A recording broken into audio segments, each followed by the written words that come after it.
안녕하십니까. 이주천TV의 이주천입니다. 자, 오늘 2025년 12월 9일이 되겠습니다. 화요일입니다. 자, 오늘은 월드뷰 12월 호에 최근 호인데 12월 호에 주제가 생명을 선택하라.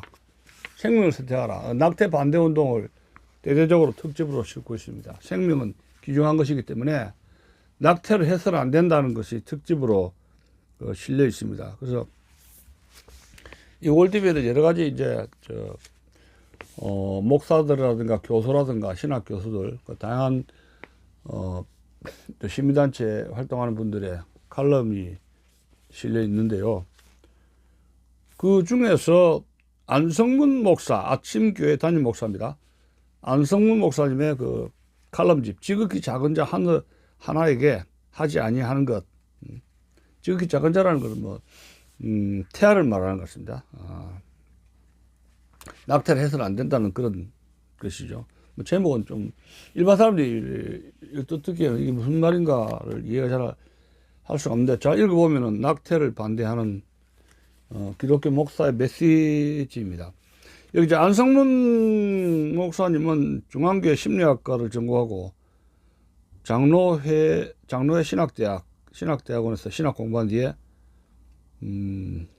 중고등학교에서 종교 과목을 가르쳤고, 정릉교회와 예능교회 부목사를 거쳐가지고 2006년 아침교회를 창립했으니까 그 아침교회 목회를 본 지가 한 19년이 되는 것 같습니다.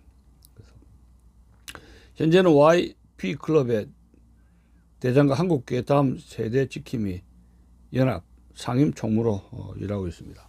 자, 이 내용을 좀 읽어보도록 하겠습니다. 지금 한국의 낙태 실행하는 낙태 실정이 낙태를 무자비하게 하니까 결국은 이제 인구가 감소되는 그런 문제가 생기게 됩니다. 섹스를 즐기되 애는 낳지 않겠다 하는 그 젊은 세대의 풍조가 어마어마한 그 낙태, 시술, 생명을 죽이는 그런 현상이 벌어지고 있는데, 한국 교회가 여기에서 더 이상 침묵해서는 되겠느냐?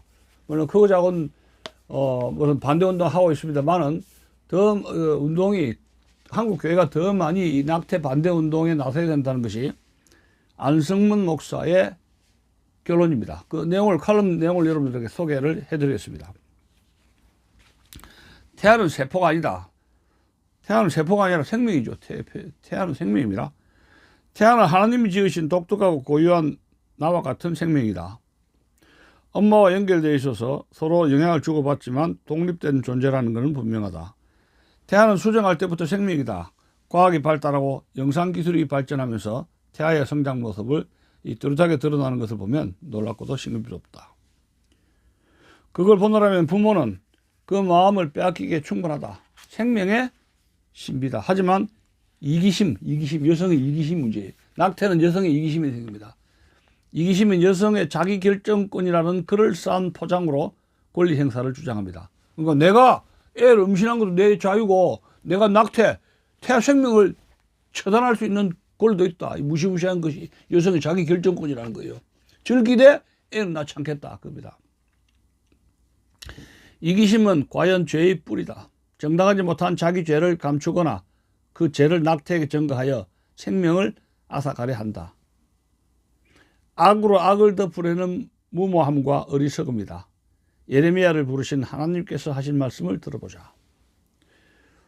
내가 너를 모태에 짓기 전에 너를 알았고, 네가 배에서 나오기 전에 너를 성별하였고, 너를 여러 나라의 선지자로 세웠노라 하시기로. 예레미야 1장 5절입니다. 하나님께서 알아보신 때, 성별하신 때를 보라. 태아가 얼마나 귀한 존재인가. 그러함에도 불구하고 어리고 약한 생명을 앗아가려는 시도는 모세가 태어날 때도 예수님이 탄생할 때도 있었다. 물론 사단의 발악과 발현에도 하나님은 면면히 자기의 뜻과 섭리를 그분의 경론을 따라 성취하셨다. 사실 믿음의 사람에게 부림은 작지 않은 시험이다. 하나님의 사랑을 의심하고 하나님의 능력을 부인하며 진실하고 간절한 믿음의 기도가 하나님께 상달되지 않았다는 것에 대한 절망이 되기도 한다. 그러나 하나님 나라의 복음과 함께 전능하신 하나님의 능력을 마주한 순간 다시 희망을 얻게 된다. 불임이 있던 한 가정에 9년 만에 생명이 잉태되는 순간 함께 기도한 온 교회 공동체가 환호했던 기억이 있다. 그리고 7년이 지나 아이 하나로 만족해야 하나 보다고 포기할 즈음 하나님은 그 가정에 다시 둘째 아이를 잉태하게 하셨다. 하나님의 사랑이 얼마나 크고 놀라운지, 전능하신 하나님이 생명을 어떻게 다루시는지 다시 확인시켜 주셨다. 생명은 공동체의 활력을 불어넣는다. 가정에 손주가 생기면 할머니, 할아버지의 SNS 프로필 사진은 모두 손주 나온 사진으로 바뀐다. 교회에 새가족이 오면 공동체가 새가족 얘기꽃으로 만발한 것과 같다. 교회를 개척해 본 경험이 있는 목회자로서 한 생명이 얼마나 긴지 두말하면 잔소리다. 새가족을 한 해 동안 단 한 번도 한 사람도 오지 않았던 그해 나는 목회를 그만둘 생각까지 했던 기억이 있다. 생명 없는 목회는 희망 없는 목회이고 희망 없는 목회는 죽은 것이다. 그런데 대한민국에 아이들이 태어나지 않는 세상이 왔다. 과연 대한민국에 희망이 있나? 동력하는 선교사님이 사역하는 일본 홋카이도를 방문한 적이 있는데 아이들을 볼 수가 없었다. 마침 3명 초등학생이 걸어오는 걸 보고 우리는 초등학생이라고 소리쳤다. 15세 미만 인구 비율이 세계 평균 약 26%이고 대한민국은 약 12.4%, 일본 전체 평균이 약 11.8%로 낮은 점을 고려해도 홋카이도 인구 비율은 10.8%로 상당히 낮은 편이다. 어린이가 없으니 쓸쓸하고 적막하고 웃을 일이 없어 보였다. 어린이가 없는 교회를 생각해보라. 할아버지, 아버지, 자녀 3대가 모였는데 아이는 하나라고 생각해보라. 이것은 홋카이도만이 아니라 대한민국의 현실이다.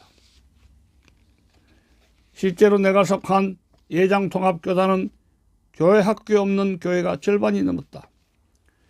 암담한 한국 교회의 현실이다. 하나님은 재앙을 주려는 의도가 없으신데 불순종하는 한국 교회의 미래는 재앙처럼 다가왔다. 앞으로 교회는 희망이 있나? 그뿐이 아니다.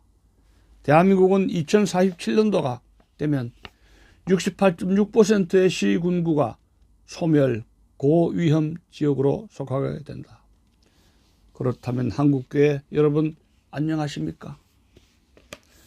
국가적 존립 위기의 골든타임도 이미 넘긴 지금 한국교회는 무엇에 집중해야 하나?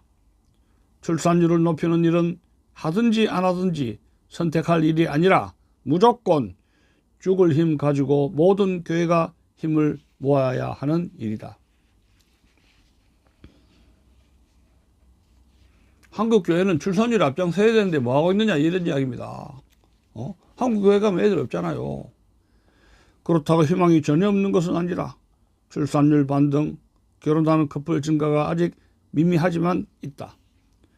얼마 전 아이들을 인솔하여 종종 가는 노을공원에 올랐다. 그곳에서 커플 야외 촬영을 두 커플만 봐도 많은 편인데 무려 5커플이 사진 촬영한 모습을 보았다. 그런데 만상낙태와 약물낙태 입법이라니 이런 찬물경기가 어디 있나? 이런 상식 없는 사람들이 국회의원들이 많나? 약물낙태는 여성들에게 부작용이 심각하여 신중한 검토가 필요하다는 겁니다. 그뿐 아니라 태아를 굶겨서 죽이는 아주 잔인한 살해 행위다. 배출된 태아를 본 엄마의 트라우마는 또 어찌할까?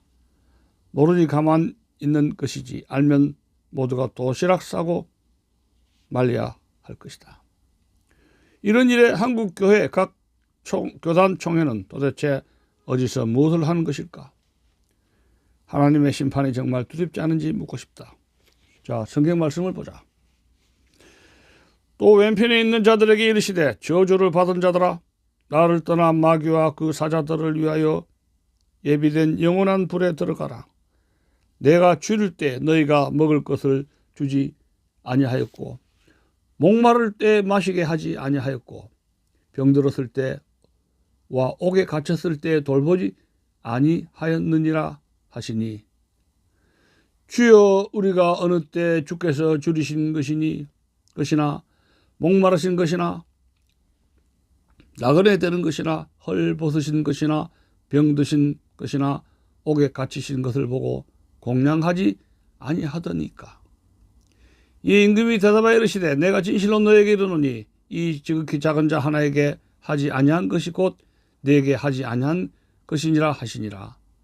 그들은 영벌에 의인들은 영생에 들어가리라 하시니라.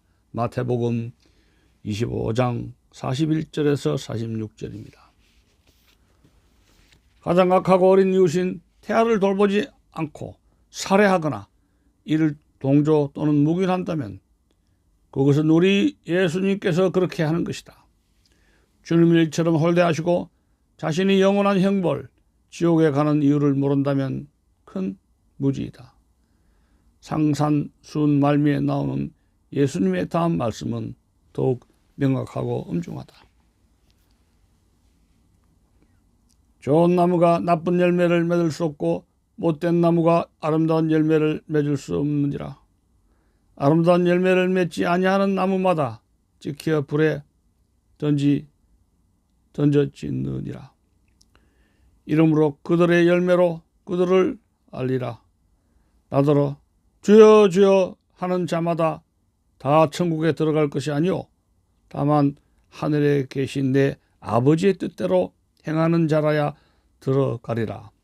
마태복음 7장 18절에서 21절입니다. 하늘에 계신 내 아버지의 뜻대로 행하는 자라야 천국에 들어간다는 겁니다. 우리 주님은 불법을 행하시는 자들을 결단코 용서하지 않으신다. 하나님 나라에서 밀어내신다. 불법이 무엇인가? 하나님, 예수님과는 상관없는 종교적인 행위다. 주님과 관계없는데 어떻게 천국에 들어가나? 태아는 생명이고 생명을 훼손하고 생명을 해치는 일은 큰 죄악이다. 국가가 공개적으로 합법적으로 그런 일을 하겠다는 행위를 보고도 한국 교회가 잠잠하면 하나님의 진노와 화가 미칠 것이다. 저출산 위기에 대한민국에 만삭-낙태 입법을 주도한 국회의원이 교회 집사, 성평등가족부 수장이 된 원민경 장관은 법 개정 없이 건강에 치명적인 약물 낙태를 오히려 여성을 위해 도입한다는 입장을 가진 교회 권사이다. 자, 대한민국의 만삭 낙태 입법을 주도한 국회의원이 교회 집사고 성평등가족부 수장이 되었다는 겁니다. 이 사람이 장관이 누구냐? 원민경 장관입니다. 법 개정 없이 건강에 치명적인 약물 낙태를 오히려 여성을 위해 도입한다는 입장을 가진 교회의 권사라는 겁니다. 누가? 교회 집사인데 성평등가족부 장관이 된 사람입니다. 원민경 씨입니다. 원민경 장관. 참 기가 찹니다. 이의 결과로 생각하면 이들에 대한 교회 7위는 엄중한 창조 질서와 생명을 살리려는 일의 결과를 생각하면은 이들에 대한 교회 7위가 엄중한 창조 질서와 생명을 살리려는 의지가 아닐까 싶다는 겁니다.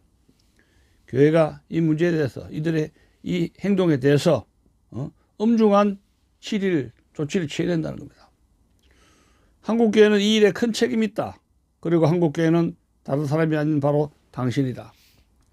국가적 위기 상황 속에서 교회가 한 목소리를 내고 뛰어들어 헌신해 싸워야 합니다. 여론을 부글부글 끓어오르게 하고 낙태 반대 100만 서명운동에 참여해야 한다. 우리 교회 공동체는 성도들을 교육하고 한마음으로 기도하고 훈련하여 거리로 나갈 것이다. 지켜서 교회 근처 교차로에서 들고 알릴 것이다. 누구나 원하는 시간에 자유롭게 나가 이곳을 지나는 사람들에게 만상 낙태와 약물 낙태의 부당함과 사악함을 알리려 한다. 대한민국은 이제 심시기도 어려운 나라로 추락하고 있다. 그렇지 않습니까? 대한민국은 추락하고 있습니다. 애를 안 낳았는데 낙태를 강제 낙태, 만상 낙태시키고 약물 낙태시켜서 여성의 건강을 해치는 이런 법이 나온다면 대한민국은 추락하는 거예요. 이제 우리는 지금까지가 하나님의 특별한 보호와 은혜였다는 걸 잘 기억하고 두고두고 감사해야 한다. 8년에 한 번꼴로 있었던 전쟁은 한미 상호 방위 조약이 있고 단 한 차례도 겪지 않았다. 그런 안전한 세상에서 국가 경제는 유례없는 발전을 거듭했다. 하지만 지금 한국교회 성도의 성경적 가치관은 무너졌고 약화되었다. 국민도덕은 저 밑바닥으로 꺼졌다. 자유와 생명을 지키려고 평균 19세의 어린 나이 수십만 명의 젊은이들이 뿌린 피로 지켜낸 대한민국이 이제는 스스로 엄마의 자궁을 태아의 무덤으로 만들려고 한다. 우리는 과연 무엇을 해야 할까? 교회를 깨우자. 여러분, 교회가 앞장서서 지역교회를 깨우자. 교회들이 연합하여 한국교회를 깨우자. 글을 쓰고 말을 하고 해야 태아발 배지를 옷에 달고 할 수 있는 모든 일을 하여 생명의 소중한 가치를 전하자. 그것이 주님을 존귀하게 여기는 일이다. 그 일이 우리 자신을 소중하게 사랑하는 일이다. 하면 되고 안 하면 안 된다. 11월 첫 수요일 국회 앞 목회자 1인 시위가 시작되는데 차별금지법을 막으려 모인 한국교회 다음 세대 지킴이 연합이 이제는 태아와 여성을 위해 70개 단체가 연합한 태아 여성 보호 국민연합과 함께 매주 수요일 아침에 티켓을 들고 낙태 반대를 하는 이유를 국민과 국회에 알려야 한다. 함께 하시기를 바란다. 여전히 한국교회가 대한민국의 희망이다. 이런 것이 안문석 아침교회 담임 목사의 칼럼 내용이었습니다. 국내 지역별 100년 후 인구 전망으로 보면은 이게 나와 있는데 이 참 도표를 제가 다 보여드리지는 못합니다만은 대한민국의 출산율 제가 참 대단히 심각하고, 뭐 좌파우파 대결 이상으로 생각한 것이 뭐예요? 인구 출산율 저하로 인한 인구 감소라는 위기입니다. 그러니까 인구가 줄어지면은 대한민국의 성장은 끝나는 겁니다. 한 가족에 두 명은 낳아야 되는데, 저도 뭐 아들이 한 명밖에 없어서 할 말은 없습니다만은, 출산율 저하, 이것은 국가가 자동으로 소멸되고 국가가 자동적으로 멸망하게 되는 지름길이다. 무엇이? 청년들이 결혼하지 않고 결혼해도 애를 갖지 않는 것, 그것은 대한민국이 멸망의 지름길이다. 거기다가 임신을 했는데도 여성이 자기 결정권을 해가지고 강제로 자기 아들을 자기의 태아 생명인데 생명을 합법적으로 낙태를 시키는 그런 일종의 살인행위죠. 살인행위. 그런 무자비하게 입법적으로 이것이 만상 낙태까지 강행되고, 또 약물, 여성들에게 강제로 약을 먹여가지고 여성들의 건강을 모아에 여성의 건강을, 임신부의 건강을 해치는 입법이 강행된다면 대한민국의 미래가 없는데, 이것을 한국 교회가 나서야 한다는 것이 안성문 목사의 주장이었습니다. 여러분들 이 주장에 동조하는지, 이 운동에 대해서 여러분 적극적으로 참여를 부탁을 드리겠습니다. 국회에서 아마 수요일 아침마다 거기서 1인 시위를 하고 있는 것 같습니다. 자, 이거 대한민국 참 큰일 났습니다. 정치, 경제, 사회, 문화, 예술 모든 영역에서 와르르 자체 붕괴하고 있는 그런 모습이 보이게 됩니다. 과연 대한민국은 앞으로 어디로 가야 되고 대한민국이 과연 희망이 있는가 하는 우려를 금치 않을 수가 없습니다. 자, 여러분 오늘 방송 여기서 마치겠습니다. 이주천 TV였습니다. 시청해 주셔서 감사합니다.